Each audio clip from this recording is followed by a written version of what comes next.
નમસ્કાર દર્શક મિત્રો, એસડી ન્યૂઝ ગુજરાતી ચેનલ પર આપનું સ્વાગત છે અને હું આપની સાથે વૈશાલી પોબારુ કરીશું નજર આજના સમાચાર પર।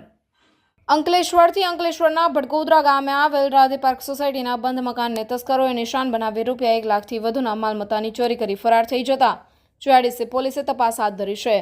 અંકલેશ્વર તાલુકાના ભટકોદરા ગામ ખાતે આવેલ રાધે પાર્ક સોસાયટીમાં મકાન નંબર 103માં રહેતા પાલ રાજકરણ મકાન બંધ કરી 2 દિવસ પૂર્વે દિલ્હી ખાતે સામાજિક પ્રસંગમાં ગયા હતા। તે દરમિયાન તસ્કરો તેમના બંધ મકાનને નિશાન બનાવ્યું હતું અને ઘરના આગળના દરવાજાનો નકુચા અને લોક તોડી ઘરમાં પ્રવેશ કર્યો હતો અને તિજોરી તેમજ કબાટ તોડી તેમાંથી રોકડા તેમજ સોના ચાંદીના દાગીનાની ચોરી કરી ફરાર થઈ ગયા હતા। આ ચોરીની જાણ પાડોશી દ્વારા કરવામાં આવતા તેઓ દિલ્હીથી પરત ઘરે આવ્યા હતા।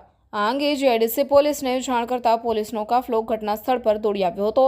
જીઆઈડીસી પોલીસે રૂપિયા 1 લાખથી ઉપરાંતના મુદ્દા માલની ચોરી અંગેનો ગુનો નોંધી તસ્કરોની ધરપકડના ચક્રો ગતિમાન કર્યા છે। Reporter Jayesh Prajapati, SD news Gujarati, Ankleshwar.